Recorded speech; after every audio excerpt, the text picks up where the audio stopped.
Alright, just wanted to make a video about a book I've recently read. This one is The Simple Path to Wealth by J.L. Collins. And as you can see down at the bottom, a foreword by Mr. Money Mustache. So this is not a typical literature review. This is more of like finance department, which I think I'd like to do some financial content uploading, at least personal finances. So J.L. Collins is somebody that I've followed for quite a while.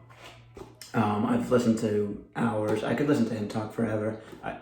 First thing about this video I want to do is just recommend Google or type it in on YouTube, J.L. Collins, and he just has so much great content. He's been on podcasts, he's made his own videos, and I would say like 90% of what's in this book, probably 90% at least of what's in this book is he's just said it in a podcast form. And so that actually held me back from reading this book for quite some time because I just thought that I knew his whole philosophy, which is very simple, as the title says, The Simple Path to Wealth. And it's true that I didn't get too much more from this book. You could just look him up and listen to him speak many times, and I think you'd be fine without having to read this book. And he's a wealthy man. I don't think he'd be too bothered with you not buying the book. I think he's okay for life. But I wanted to read it anyway because his message has resonated with me so deeply. And also, when I saw the foreword by Mr. Money Mustache, he's another one of those iconic people in the personal finance movement in my eyes. You know, if I were to make a Mount Rushmore of people that I look up to, I guess, in the finance world, it would probably be Jack Bogle, J.L. Collins, Mr. Money Mustache, and the fourth one's tough. I might go with Paula Pants. I've listened to her podcast a lot. It's funny, she has a little blurb in the back there. So all these people are kind of related in a sense. But yeah, in terms of the mechanics on how I think the best way for an individual to set up their finances, this book covers you A to Z. I don't believe that anything else needs to be known other than what's in this book about personal finance. The quickest explanation is he just says, live a frugal life. I might go into that a little bit more separately because I kind of think that's where he lacks a little bit on the mechanics of that, and I think I could maybe offer something on that, whether I do it today or another time.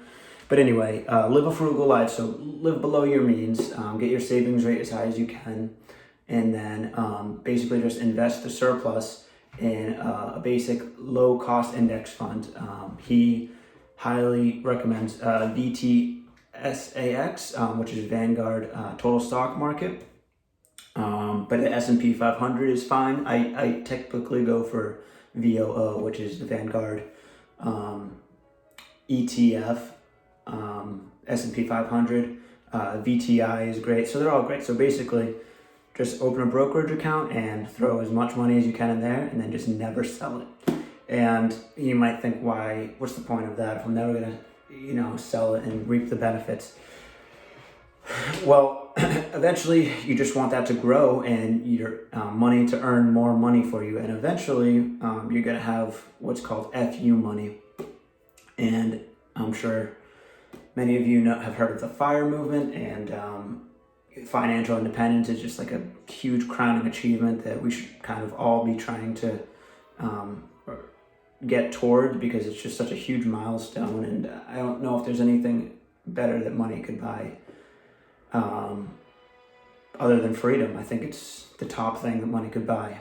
But before you get to FIRE, you get to FU, which means you just have way more options. You're not set for life in terms of your money pays for your interest covers all your living expenses.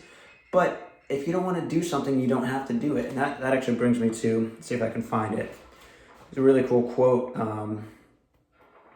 at the beginning of one of these last chapters. I did skip some of these chapters because I just thought that I had heard him speak so much, or they didn't maybe apply to me as much. And I think I will reread this book at some point. It's extremely readable.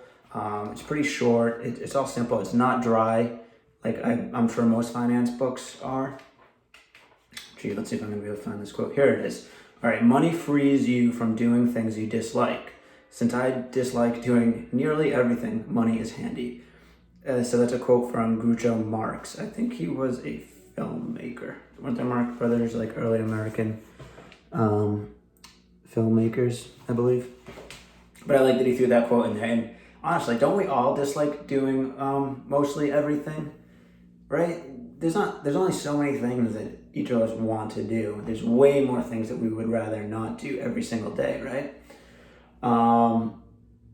And you don't have to do those things you dislike doing when you have money, basically. Yeah. So FU money is huge. It just gives you options. It gives you freedom. It gives you can exhale a little bit. And I think people might discount the FIRE movement because they think it's unrealistic. I'm not going to achieve financial independence. That's for young, single, high earners. And that's a little bit true, but if you can't get 100% to financial independence, every percentage you get closer, your life, I think, just becomes more free and better in financial terms. If you can only get 1% there, do it. Don't just give up and say, I don't have to worry about my finances. So, the philosophy of getting away from consumerism, embracing minimalism, and thinking about what really gives us fulfillment and pleasure in life, I think can change our perspective on money a lot. So Mr. Money Mustache is like a genius when it comes to that kind of stuff. And I think he could even go into it more, focus less on the money part and just focus on the philosophy of life and consumerism and how to get fulfillment out of life. Because we live in such a rich country. I live in America, but Western Europe, Canada, even a lot of other countries, our standard of living is so immensely higher than any time before us. I think of something stupid, like I'm wearing some stupid shirt right now, but I just think of a shirt. I've probably owned more shirts in my life, and I'm not a crazy shopper or anything. I've probably owned more shirts in my life than 99.9% of people who have ever lived. Only 100, 200 years ago, people probably went through and I'm just spewing this off the top of my head, I'm guessing 10, 15 shirts in their life. They just keep wearing the same one, wash it until repair it. And that's just a simple thing like a shirt. So we have such incredible amounts of wealth in this country, and I think we've pampered ourselves a little bit too much. We need to get comfortable with being uncomfortable a little bit. This is something Tim Ferriss goes into, things I think he says 1 week a year you should sleep on your kitchen floor and eat oatmeal or something like that to help you appreciate what we do have in this country. Another, I guess it's not a quote, it's a parable that I love from this book. And I don't know if J.L. Collins invented this, but I really like it. It's, I'll read it out because it's pretty short. It's a parable. It's called The Monk and the Minister. It's on page 5. So 2 close boyhood friends grow up and go their separate ways. One becomes a humble monk, the other a rich and powerful minister to the king. Years later they meet. As they catch up, the poor minister in his fine robes takes pity on the thin and shabby monk. Seeking to help, he says, if you could learn to cater to the king, you wouldn't have to live on rice and beans. To which the monk replies, if you could learn to live on rice and beans, you wouldn't have to cater to the king. So I think that's a great encapsulation on how if we can free ourselves from, things, because those things come to own you. That's, another thing that a lot of people in this movement have preached. But I think I'll wrap it up there. I just want to say that I highly recommend going to either read this book or look up J.L. Collins just for the mechanics of what to do, with your money and why you should be comfortable just throwing it in the stock market. It just trudges up year after year. You know, occasionally it goes down, and you have to be comfortable with not selling. Basically, the point is to never sell until you're financially independent, or you just can't work anymore and you're retired. So yeah, I'm gonna cut it short. I might go into this subject a little bit more, but for now, I'm just gonna